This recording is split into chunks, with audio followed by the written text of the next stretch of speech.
mengaji, berarti imannya kurang. Di mana dia? Di belakang, takut disuruh mengaji. Apa bagiannya? Pisang goreng. Itu Allah sudah angkat derajat, Pak. Saya kemana-mana, pergi ceramah, alhamdulillah, tuh ke luar negeri, ke New York. Tahu New York? Tahu New York? Berdekatan sama Lili. Itu ndak gampang itu masuk ke Amerika, ndak gampang dapat visanya itu Amerika. Waktu itu 42 orang yang tes, cuma 2 yang lulus, salah satu di antara saya. Biar banyak uangmu, kalau Amerika bilang ndak boleh kau masuk negara aku, ndak masuk. Coba, ada kan pernah menteri tentara bintang, ndak bisa diterima sama Amerika. Ke Itali, ke Roma, tahu aja ke Roma toh? Ke Jepang, Filipina Selatan, ke Singapura, ke Turki. Oh, Masya Allah. Semua itu hebatnya dibayarkan tiketku PP. Bukan saya bayar. Hebatnya lagi, pergi tidak bawa uang. Pulang. Karena apa? Ilmu. Makanya belajar. Belajar adik-adik sekalian. Kalian bodoh kalau waktumu habis hanya untuk googling saja. Apalagi lihat-lihat film porno. Periksa mi HP-mu, periksa BD HP-nya. Dan semua itu gambar-gambar cabul di HP-nya. Nah, adik-adik sekalian, manfaatkan. Kalian hanya generasi malas kalau tidak mau belajar. Kita dulu susahnya belajar. Mau belajar, tidak ada kitab. Ada kitab bahasa Arab lagi. Bisa dibaca, tidak tahu artinya. Ayo, sekarang semua kitab-kitab ada terjemahannya. Dan semua ada di Google. Kita dulu mana ada Google? Tidak ada. Setengah mati kita cari sendiri itu ilmu. Maka kalian bodoh kalau tidak memanfaatkan fasilitas itu untuk mengisi diri. Belajar. Ya. Nah, berikutnya lagi, setelah kau berusaha dengan baik, bertawakallah kepada Allah. Tamat SMA, saya daftar kedokteran. Saya dulu fisika 1. Jadi dulu kan jurusan kita itu ada fisika, biologi, bahasa, budaya. Nah, fisika itu kelas paling tinggi, grade-nya. Sudah fisika ada lagi, fisika 1, fisika 2, fisika 3. Saya fisika 1. Mendaftarlah saya fakultas kedokteran. 3 kali ikut UMPTN. Tidak lulus. Saya bimbingan tes. Saya sholat tahajud 40 malam berturut-turut. Saya nasar puasa kalau saya lulus 7 hari. Saya puasa. Ibu bapak saya doakan saya. Begitu pengumuman tidak ada namaku. Saya protes kepada Allah. Kenapa saya tidak lulus? Kau tidak rugi jadi Tuhan kalau saya jadi dokter. Ternyata saya lulus di Sospol. Ilmu komunikasi. Saya dosen di komunikasi sekarang. Saya lulus jadi ustadz. Alhamdulillah. Saya tahu jawabannya kenapa saya tidak jadi dokter. 1 tahun setelah saya kuliah di Sospol, terjadi tabrakan jalan perintis kemerdekaan. Saya turun tolong ini orang tabrakan, berceceran darah di aspal. Dia yang tabrakan, saya yang pingsan. Ternyata saya tidak bisa lihat darah. Sampai sekarang Pak, kalau saya lihat itu di video saja, saya lihat orang yang berdarah, langsung pening saya punya perasaan. Bisa hilang saya punya konsentrasi. Seolah-olah malaikat berkata, bagaimana kau mau jadi dokter Ustaz Dasat? Nah kau tidak bisa lihat darah cilaka.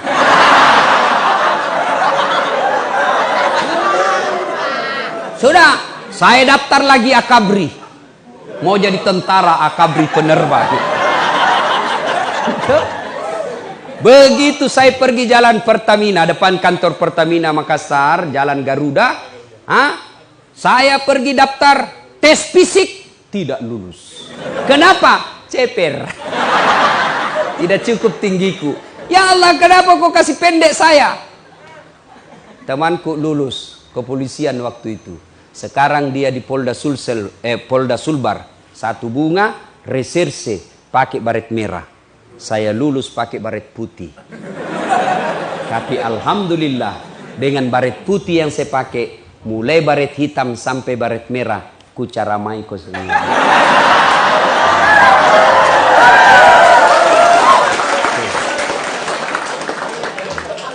Dulu saya tidak jadi dokter.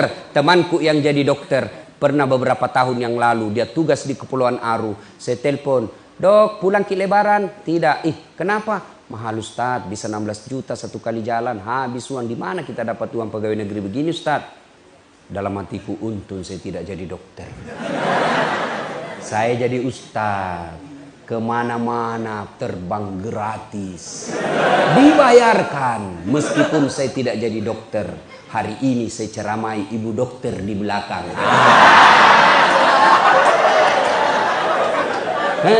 Ibu dokter ini cerdas. Tidak gampang itu orang jadi dokter. Inilah korbannya.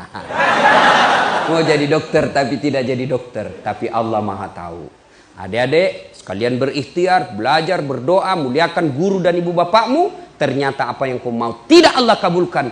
Percaya bahwa Allah kasih kau yang lebih baik dari yang kau minta sekarang. Yang penting ikhtiar. Jangan dah ikhtiar pasrah saja. Ya kalau lulus, tidak dong. Ya? Nah, adik-adik sekalian, terakhir sekali. 2019 ini adalah tahun politik. Bagi mereka yang sudah punya hak pilih, jangan kau golput. Piko menoblos deh. Terserah kau mau coblos mana. Tapi ingat, coblosanmu itu menentukan masa depanmu. Bodoh kamu kalau kau bilang tidak ada urusan dengan itu. Bodoh kamu. Salah kalau kau bilang tidak ada gunanya ngurus-ngurus politik. Salah. Mana contohnya? Nah, kau bilang nggak usah urus pileg, nggak usah pergi cari caleg, nggak usah ngurus pilpres, nggak ada hubungannya sama hidupmu. Oke, kau bilang begitu. Kau belajar saja dengan baik. Belajarlah kau dengan baik.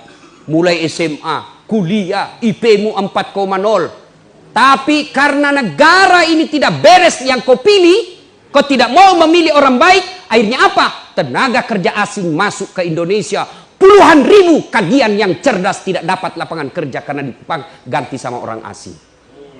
Itu bahayanya kalau kau tidak mau berpolitik. Kau cerdas, sarjana, IP-mu bagus, tapi kau tidak dipakai. Kenapa? Banyak tenaga kerja asing yang masuk ke negaramu. Maka kau tersisi. Sebagai tuan rumah, hak pemilik Republik Indonesia, kamu hanya jadi penonton di negaramu. Itu bahayanya kalau kau tidak berpolitik. Maka cari orang yang betul-betul layak untuk kau pilih dengan sebaik-baiknya. Ibu-ibu juga jangan bilang, ibu-ibu guru jangan bilang, jangan urus politik, urus saja daganganmu. Kau urus daganganmu betul, dari pagi kau buka toko sampai malam. Tapi karena pemerintah memasukkan retail-retail barat, retail-retail orang kaya masuk, akhirnya buka Alfamidi, Alfamart, Alfa dan segalanya. Hilang kau punya toko kedai, tutup. Itulah sehingga tidak boleh orang bilang jangan berpolitik. Maka Belanda Snok-Horgronya mengatakan biarkan orang Islam kalau mau haji kasih fasilitas pergi haji. Biarkan orang Islam kalau mau dia sholat, kalau perlu bangunkan masjid. Biarkan mereka kalau mau dia puasa, kalau perlu bimbing dan amankan dia berpuasa. Tapi jangan kau kasih ekonomi dan politik. Kalau dia ambil ekonomi dan politik, hancur kalian. Dia kuasai kau na babat kau. Dan nak kasih kau bagian untuk itu. Maka dia bilanglah politik itu kotor, ulama jangan berpolitik. Itu salah. Saya dosen ilmu politik. Saya dosen di Fakultas Ilmu Sosial Politik. Dan itu diajarkan politik karena menyangkut hajat hidup orang banyak. Jelas? Nah, kalau sudah jelas, sudah nih. Cukup saya kira. Terima kasih Ibu Dokter yang mengundang saya datang ke tempat ini. Adik-adik tidak bakal ketemu seandainya bukan Ibu Dokter mengundang saya. Banyak yang minta, SMA apa itu tadi bilang Bapak, apa itu? Ya, Sorowako. Tapi Allah takdirkan saya ada di tempat ini. Alhamdulillah, maka kalian manfaatkan apa yang saya sampaikan tadi. Belajar dengan baik, muliakan gurumu, muliakan orang tuamu, bertawakal kepada Allah, maqamam mahmuda. Allah angkat derajatmu kelak insya Allah.